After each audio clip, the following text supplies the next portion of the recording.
왜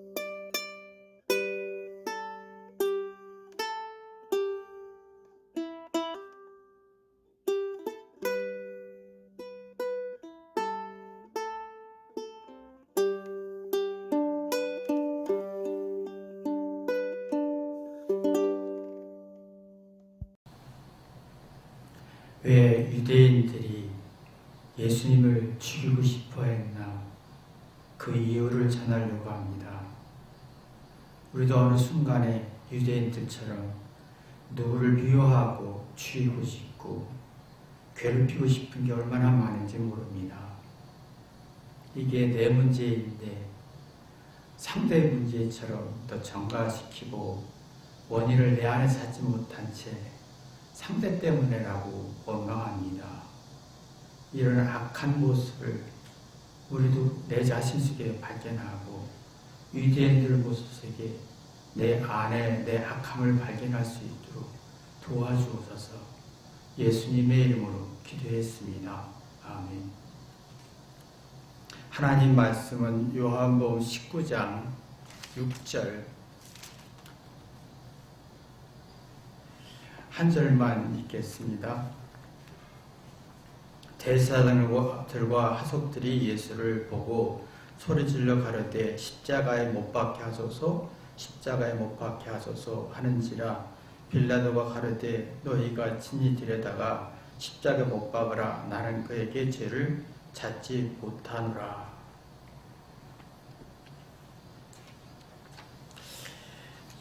빌라도는 예수님의 죄가 없으니 너희들이 예수님의 죄인이라 하는 예수를 데려다가 죽여라.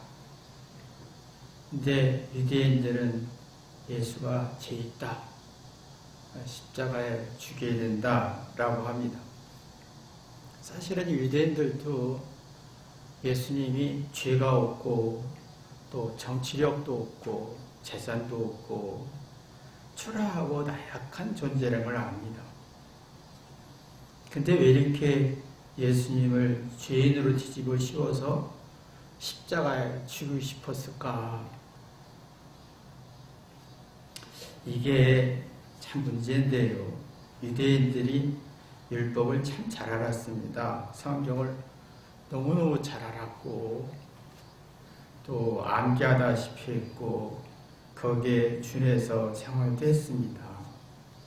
근데 유대인들은 예수님이 이제 이게 아주 치명적인 설명한 게 유대인들이 의인이라고 했습니다. 율법을 알면 알수록 회개해야 되는데 회개하지 않고 주장하고 그 율법을 가지고 심판하고 단정하고 정죄하고 자존심을 세우는 거예요. 이게 이제 핵심인데 우리도 보면 아는 것 가지고 회개하기보다는 내가 5월에 누군가를 판단하고 심판하고 단정하는 비난하는 면 자존심을 세울지 모르지만 두려움이 어마어마하게 만들어집니다. 왜냐면 아는 걸 주장하는 만큼 잘못을 덮어버리기 때문에. 그러면 잘못이라는 두려움이 많아지면서 우리가 보면 그렇잖아요. 아이들이 너 잘못했지 그러면 나만 잘못한 게 아니에요. 쟤도 그랬어요. 쟤도 그랬어요. 그랬잖아요. 이게 이제 그 잘못에 대한 두려움이 서로 공감하고 싶었던 거예요. 불안해서 나오면 누구에게 잘못을 뒤집어 씌우고 싶어요. 일시적으로 자기의 잘못을 잊고 싶은 성질이 있어요.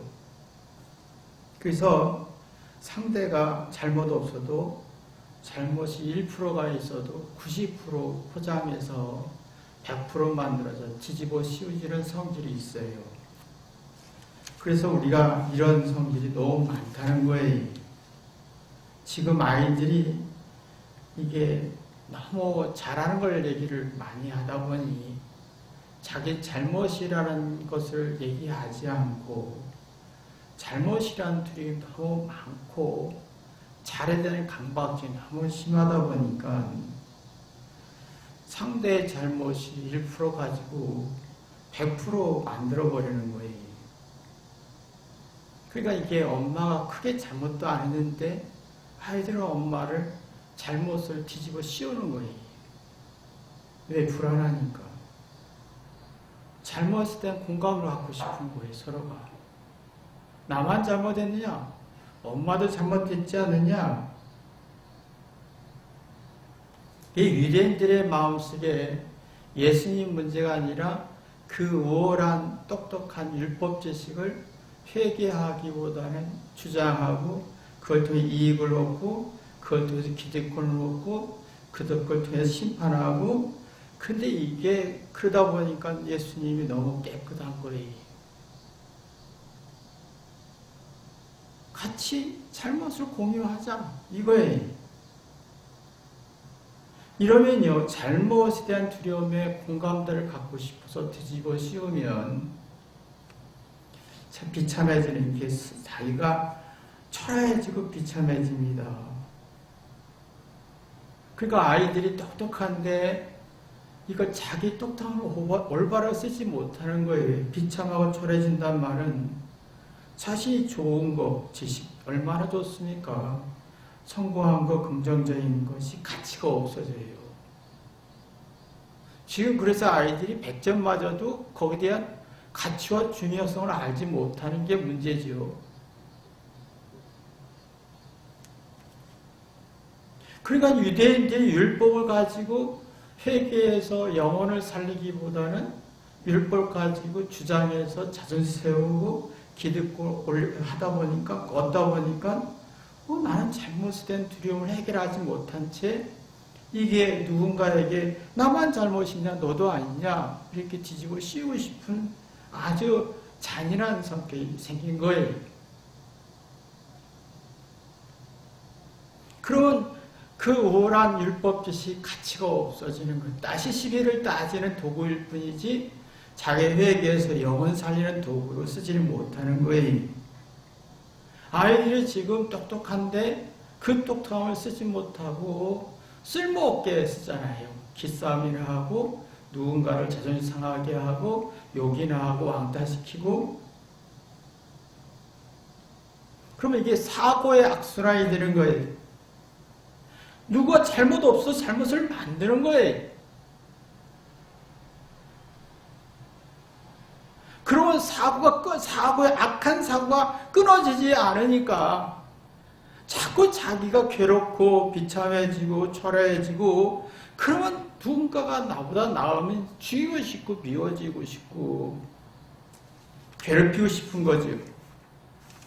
여러분 가만히 보시면 부부싸움 하시다 보면 얘기 듣다 보면 어느 순간에 남편이 굉장히 나쁜 놈으로 되잖아요.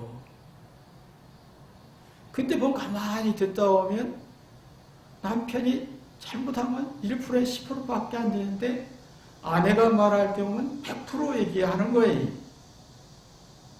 그 진짜 나쁜 사람인가? 하다 보면 또 정신 차려보면 그래도 우리 남편이 좋은 사람이라고 합니다. 그 좋은 사람을 왜 이렇게 강한 부정으로 욕하고 비난하느냐 하다 보면 자기가 초라해지고 비참해지니까 정신 차리면 잘못이라고 하는데 정신을 차릴 수가 없어요. 사고가 악한 사가 악순환이 되는 거예요.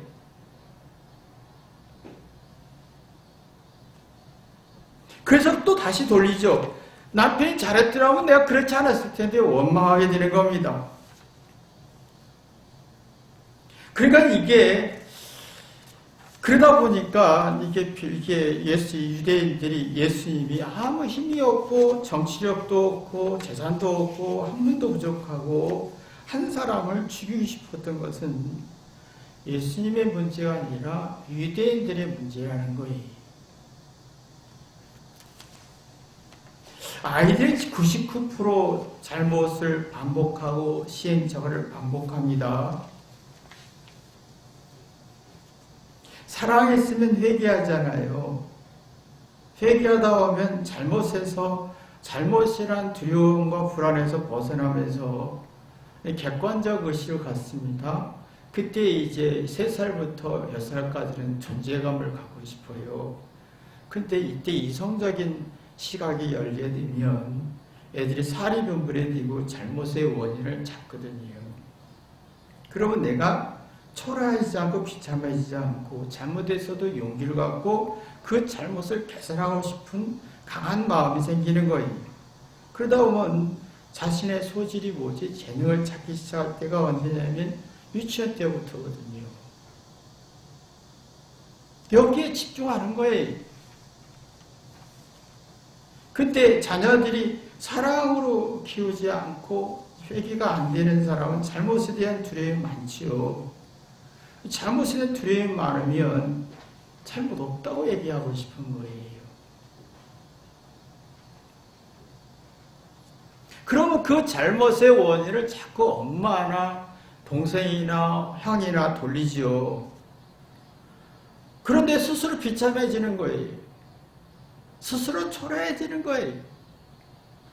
기가 죽고 주눅이 들고 의기소침이 되는 거예요. 그럼 난 공부 더 잘해야겠다, 더 예뻐야겠다, 인정받아야겠다 이런 강박증이 걸리지요. 근데 잘하는 걸 주장하는 만큼 어떤 문제 이치나 어떤 사리분별이 안 되니까 자기 재능을 찾기보다는 100점을 맞아도 자기 재능을 못 찾는 거예요. 그러면 상대성, 경쟁이 되고 비위가 되고 기싸움이 되는 거죠. 그러면 이런 마음을 가진 사람들은 잘못에 대한 두려움이 많아서 너도 잘못했잖아. 잘못을 몰아치는 거예요. 잘못을 몰아치는 거예요. 그래서 사람들이 이 유치원 때부터 싸움이 되는 거예요. 애들이 막 치열한 싸움이 되는 거예요. 잘못 싸움이 되는 거예요. 너 잘못, 나만 잘못했니? 너도 잘못했지 않느냐라고 치열한 싸움이 되는 거예요. 그걸 죽이고 싶은 거예요. 근데 속으로는 제가 잘못 없다는 걸 알아요. 근데 잘못 있다고 말하고 싶어요.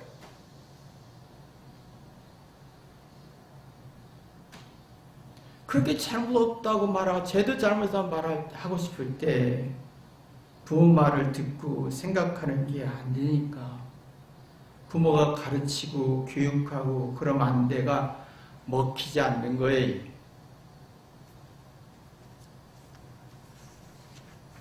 그러니까 이게요, 참 잘하는 것이 이게 그래서 사람들이 그렇게 잘못 없다, 너도 잘못했잖아 라고 하게 되면 회개가 안 되잖아요. 그러면 자기 살아온 패러다임, 패턴이 있어요. 자기 습관된 기준이 초등학교 때, 유치원 때 설정된 게요. 죽을 때까지 안 바뀌어요. 가만히 보세요. 여러분이 이렇게 뿌리를 보면 지금 주장하고 웃고 뭐 맞다 틀리다 했던 그 기준점을 보면 유치원 때 전후에서 만들어진 초등학교 때 만들어진 기준점인 거예요. 그러면 두려움이 많아지면서 자기의 잘못을 희석시키는 거예요. 너도 그렇잖아, 나도 그렇고. 그러면 자기의 잘잘못과 장단점을 파악할 능력이 없어지는 거예요. 그럼 상대도 파악할 능력이 없어지다 보니까 그냥 불안한 거예요. 그냥 몰아치는 거예요.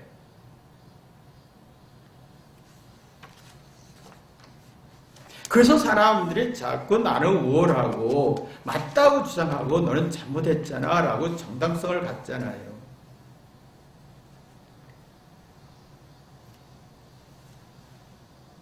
그러니까 이게 지금 자존심의 뿌리인데 그러다가 지금 다들 똑똑하잖아요.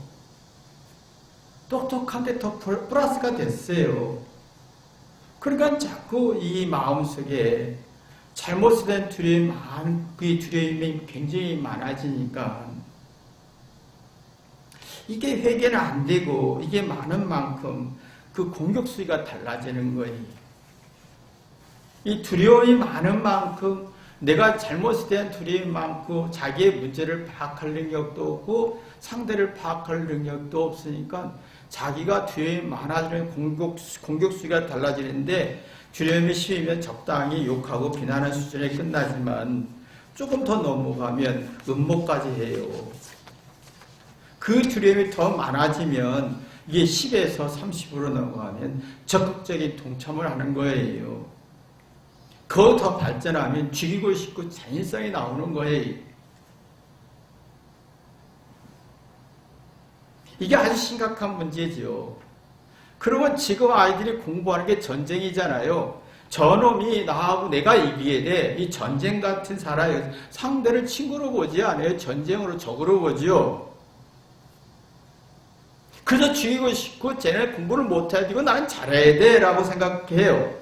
근데 이런 마음이 가지면 유대인들이 예수님에 대해서 뭐라 그랬냐면 기득권을 뺏고 권력을 뺏을까봐 불안해서 더 죽이고 싶어 했던 것도 있잖아요. 그러면 이 두려움이 많을수록 내 친구가 내 자존심을 뺏을 것 같아. 내 걸 다 뺏을 것 같아요. 친구가 없어요. 부부도 그렇잖아요. 이 두려움이 많으니까 부부 사이에도 저 사람이 나를 무시할 거야. 저 사람이 내 재산을 뺏어갈 거야. 내 아내가 내 재산을 뺏어갈 거야. 형제 관계도 그렇게 계속 식구 관계도 그렇잖아요. 무시할 거야. 뺏어갈 거야. 나는 당할 거야. 난 당하지 말아야지. 이게 근데 계속 긴장하고 전쟁이잖아요.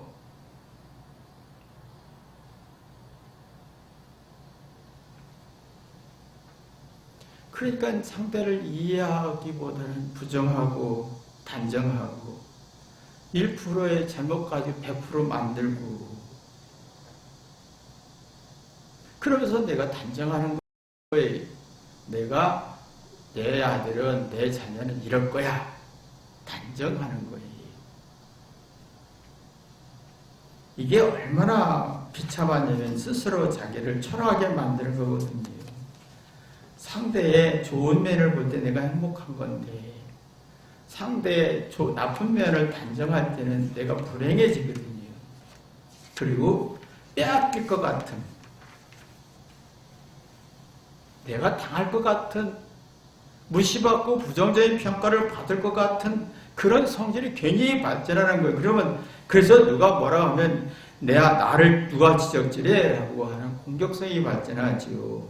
누가 나에게 불이익을 줄 것 같고 무시하고 열등한 나기를 지킬 것 같고 이 두려움이 너무 많아지는 거예요. 그래서 막 이게 나오면 막 경기를 나잖아요. 당하지 않으려고. 그렇다면 이게 문제는 뭐냐면 변화가 없다는 거예요. 새로운 피조물, 새로운 아이디어, 새로운 이해력이 약해진다는 거예요. 그럼 점점 자기는 비참해지고 초라해지는 거예요. 아무리 똑똑해도 점점 내 마음속에는 내가 아무리 예쁘고 똑똑하고 매력이 있어도 내 마음속에는 비참해지고 초라해지는 거예요.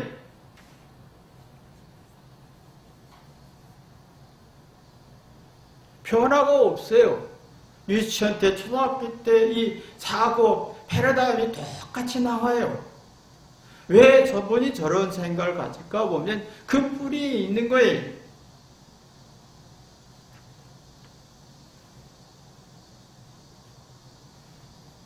근데 우리가 보면 자기 잘난 가지고 상대의 문제를 건드리잖아요. 나는 이게 저는 많이 진화를 통해서 그걸 느껴지는데 어떤 사건이 생기면 내 잘못부터 보고 내가 회개하면서 상대를 이해하려고 하면 그 부정적으로 보이지 않아요. 긍정적으로 보여요. 그러면 이 문제가 이게 아니라 내 인생에 산만큼 고통이 있고 아픔이 있잖아요. 슬픔도 있고 외로움도 있고 절망도 있지요. 이것을 소화시킬 수 있는 힘이 생기는 걸 봐요. 변화가 와요. 내 인생에 생각의 변화가 와요. 삶의 패러다임이 바뀌잖아요. 아, 내가 과거에 이랬던 것이 이렇게 바뀌니까 좋네라고 하지요. 이게 나와야 되는 거죠. 그 변화가 있어야 됩니다. 변화가 지금까지 살아온 습관과 가치관과 기준을 버려야 됩니다. 버려지면요, 내가 어떤 새로운 기준이 만들어지는데 싫은 것도 지가 있고 좋아하는 것도 나쁜 게 있고 내가 원하는 것이 악한 거 있고 내가 싫은 것에 선도 있고 그걸 받아들일 수 있어요. 그러면 내 인생의 고통과 아픔을 소화할 수가 있고 그러면 이게 대응하는 능력이 생기는 거예요. 근데 내 자신이 우월한 지식으로 정보로 상대를 비판하고 정지해서 자존심을 세운 사람은 내 자신 스스로가 초라해지고 비참해지는 만큼 악한 성질이 많은 만큼 변화가 두려워지는 거예요. 부정은 부정이고 긍정은 긍정인 거예요. 좋아하는 건 좋아하는 거고 싫은 건 싫은 거예요. 좋아하는 게 목숨을 걸지 모든 재산을 퍼먹어도 돼요. 근데 내 인생의 슬픔, 외로움, 절망, 늙고 후패지는 대응할 능력이 없다는 거예요. 죽는 게 얼마나 무서워지는지. 이게 안 되는 거예요.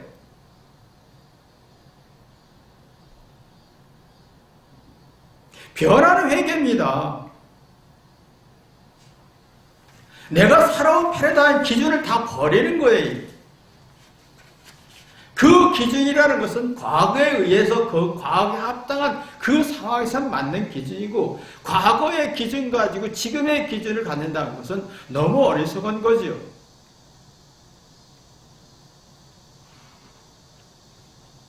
과거는 그때는 올바른 기준점이었어요.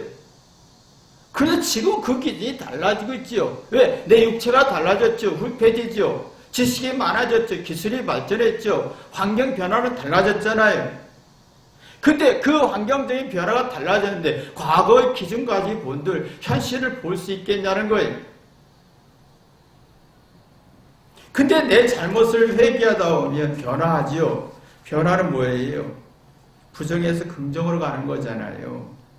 잘한 것 속에서 잘못을 찾아내는 거예요. 잘못의 가능성을 찾고 잘못의 두려움에서 보면 정신 차릴 수가 있고 열등한 것 속에서 나쁜 게 아니에요. 그 열등함 속에 성숙이 나와요. 근데 우리는 이상하게 과거에 잘했던 것은 영원히 IQ가 지고 똑똑하다 단정하지요. 과거에 부족하면 얘는 영원히 죄인이고 나쁜 놈이고 열등한 존재로 판단하지요. 그러면 내가 판단을 할지라도 내가 나를 스스로 초라하고 비참하게 만드는 건데 성숙하게 안 돼요. 변화가 있어야 성숙하잖아요. 세월이 갈수록 성숙해야 세월에 의해서 나오는 환경과 아픔을 받아들일 수가 있지요. 성숙은 받아들이는 거예요. 잘못도 받아들이고 슬픔도 받아들이고 싫은 것도 받아들이고 지금도 외로운 것도 막 고통스러운 것도 받아들일 수 있어야 되는 거예요. 근데 이게 너무 힘들잖아요. 잘 되는 거 쉽게 받아들이지만 잘못되고 고통스러운 건 받아들이기 너무 힘들어요. 그래서 사랑으로 회개할 때만이 가능하지요. 나의 잘못을 받아들이고 고통을 받아들일 때만이 사람이 한번 거듭나죠. 다시 새로운 세계를 얻는 거예요.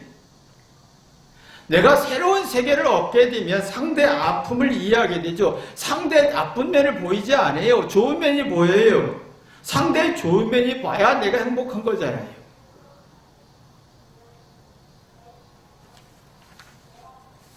근데 변화가 없는 사람, 과거에 있는 사람은 과거의 기준에서 현재의 삶을, 환경을 이해하려고 하는 사람은 미성숙한 사람이지요. 받아들이지 못합니다. 싫은 건 죽어도 싫고 내가 원치 않은 환경과 조건과 고통은 죽어도 싫고 그러면 현실과 환경은 내가 원하는 대로 되는 게 없잖아요. 늙죠, 외롭죠, 초라해죠, 다 뺏기죠, 슬프죠, 이별해야죠. 이거 싫은 거잖아요. 싫은 것이 내 안에 너무 많아지면 그냥 내가 두렵고 무서워서 그냥 상대를 죽이고 싶은 거예요. 미워지고 싶은 거예요. 그러다 보면 자꾸 내 것을 뺏을 것 같은, 자꾸 내 자녀가, 내 아내가, 내 남편이 나를 죽일 것 같고 뺏을 것 같고 자꾸 뺏길 것 같은, 당할 것 같은 두려움만 있는 거예요. 그러니까 이게 우리가 보면서 살아가면서 느껴지는 게, 야, 이게 유대인처럼 율법의 지식을 참 많았잖아요. 주장도 해서 심판도 하고 잘잘못 심판하고 자녀 세우고, 우리가 지금 그렇게 살잖아요. 내가 아는 지식 가지고 이렇게 저렇게 단정하고 맞고 되게 똑똑하고 우월해 보이잖아요. 뭔가 자존심이 세워지는 것 같고. 근데 여기에서 회개가 안 된다는 거예요. 새로운 변화를 받아들일 힘이 없는 거예요. 내가 싫은 걸 받아들일 힘이 없는 거예요. 내가 늘 구급해질 걸 받아들일 힘이 없으면 불안이잖아요.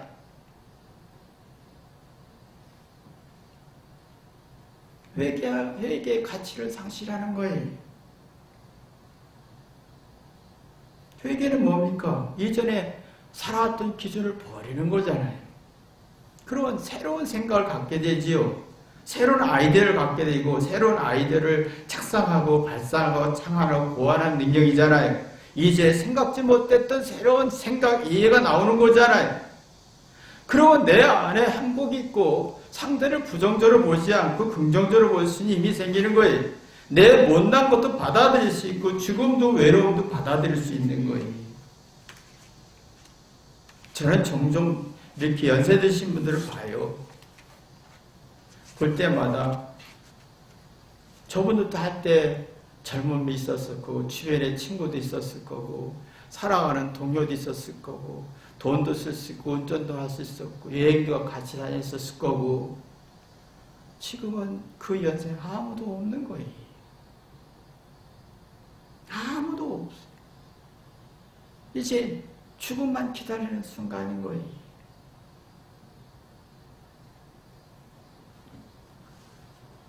이걸 받아들일 때 천국이 있고 이걸 받아들일 때 하나님 만나고 이걸 받아들일 때 평안과 안식이 있는 건데 이걸 못 받아들이면 과거의 기준 가지고 상대성 기싸움만 하는 거잖아요.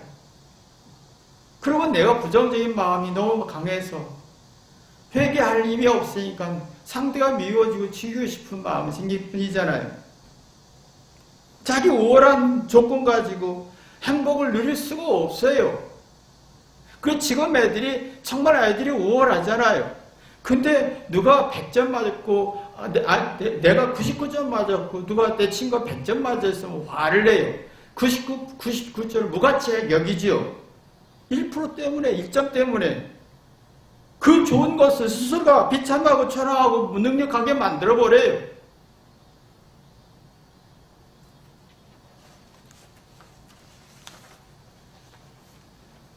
그러나 회개에서 내 삶의 패러다임이 바뀌고 그러면 나는 99점 맞아서 제가 100점 맞았네.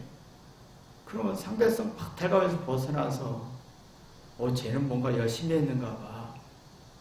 이해하고 존중하게 되지요. 그럼 내가 행복하고 영적으로 대응할 능력이 생기잖아요. 이게 없으니까 그냥 싫은 거예요.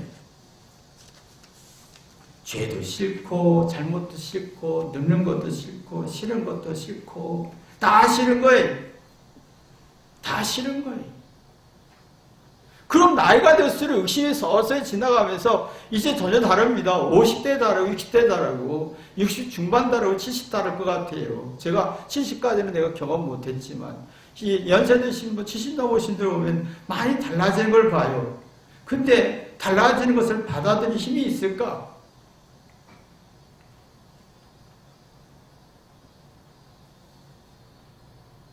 이걸요 받아들이지 못하면 내 자신의 인생을 정의하지 못하잖아요.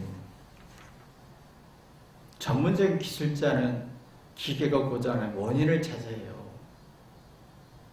진정한 내 인생의 전문가라면 내 인생에 잘못된 걸 찾아서 고치려고 해야 되잖아요. 그런 새로운 지식과 기술과 아이디어가 나와서 뭔가 대안이 나오고 발전하는 거잖아요. 잘못을 받아들일 수 있는 힘이 나와요.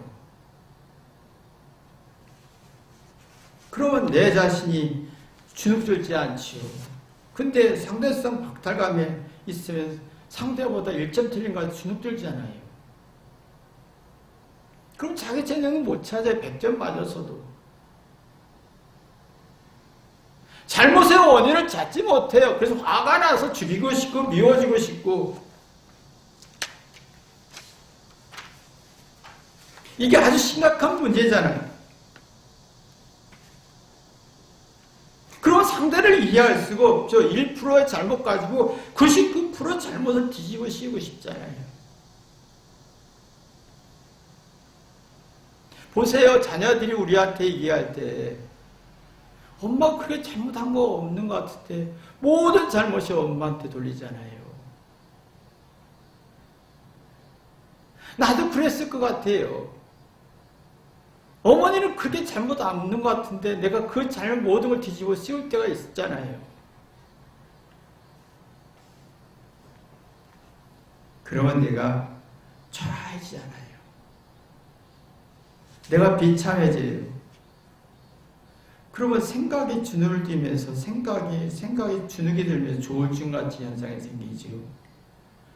이 조울증 양성이잖아요. 어느 순간에 기분 좋았다가 어느 순간에 기분 나빴다가, 어느 순간에는 누가 함께 있는 게 좋았다가 또 순간에는 불쾌함이 있다. 그러니까 요새 젊은 청년들이 연애가 그렇게 반복되는 거예요.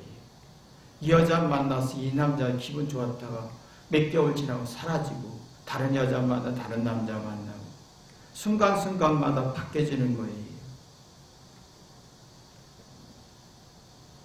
그래 내가 나 자신을 모르는 거예요. 생각에 주눅들어서. 그리고 상대의 1%의 잘못 가지고 99% 단정하고 뒤집어 씌우고, 그러면 상대의 좋은 면이 하나도 1%도 안 보이는 거예요. 그분의 성실함과 그분의 심정과 그분의 의도를 1도 이해 못하니까 나쁜 면만 보이는 거예요. 죽이고 싶은 거예요. 예수님이 긍정적인 면이 있었죠. 유대인들 보면 맞아요. 근데 자기가 불안하니까 예수님을 죽일 죄인으로 해서 최고의 사형인 십자가를 처형해달라는 거잖아요. 그것은 예수님의 잘못이 아니라 유대인들이 그렇게 악하고 불안했고, 율법을 잘하는데 왜 그렇게 악해졌냐 이거예요. 아는 만큼 회개가 안 됐기 때문에. 이 마음이 불안하니까 생각이 주눅고, 똑똑한 만큼 생각이 주눅드는 거예요. 그래서 지금 청년들이 참 짠한 게 똑똑하고 지식이 많고 IQ도 좋은데 생각이 주눅드니까 조울증같이 양극성 장애가 생기는 거예요. 이럴까 저럴까, 다닐까 말까. 그럼 그 마음속에 좋은 감정, 좋은 생각이 없지요. 모든 잘못을 부모한테 돌리잖아요. 모든 문제를 상대한테 돌리잖아요. 그 죽이고 싶고 미워지고 싶지요. 그러면 자기의 어떤 패러다임, 자기의 삶의 기준이 벗어날 수가 없어요. 불안하니까. 그래서 유대인들이 예수님을 죽이고 싶었던 거예요. 빌라도는 죄인이 없다고 그랬어요. 근데 유대인은 죄인이 있다고 그랬어요. 그리고 가장 살벌한 십자가의 처형에 죽게 된다는 아주 잔인성이 나왔던 거예요. 우리도 그게 너무 많잖아요. 내가 어느 순간에 마음속에 상대를 그냥 가장 미워하고 싶고 죽이고 싶고 잘 안 됐으면 좋겠고, 상대의 자녀가, 상대의 아들이, 상대의 딸이 잘못되면 희열을 느끼고, 그건 자기가 그만큼 악해졌다는 걸 모르는 게 문제지. 여러분이 보면 지금 아이들도 그렇고 우리의 모습은 유대인과 별 차이가 없잖아요. 그것을 정확히 알게 되면 우리는 유대인에서 벗어나는 거예요. 내 죄를 인정하다 오면, 그대로 인정하다 오면 누군가를 이해할 수 있잖아요. 회개하고 이해하다 오면 심판할 대상이 아무도 없어요. 그만한 각자의 사정이 있고 아픔이 있고 슬픔이 있고 괴로움이 있는 거예요.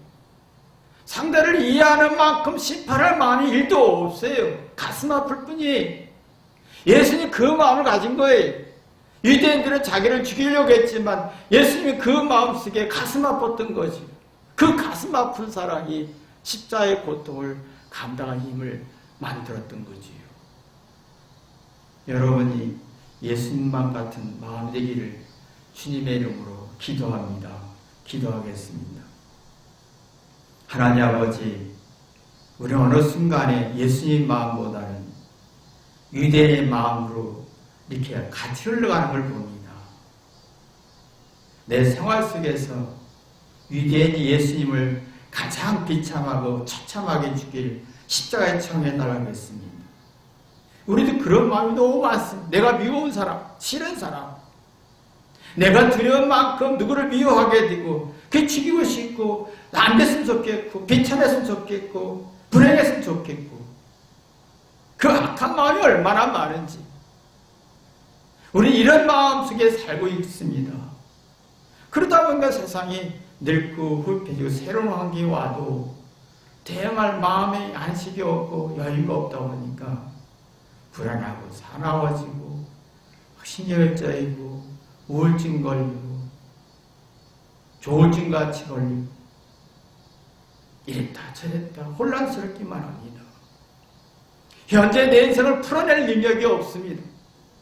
하나님, 예수님 마음 가져서 내 인생을 잘 풀어내요.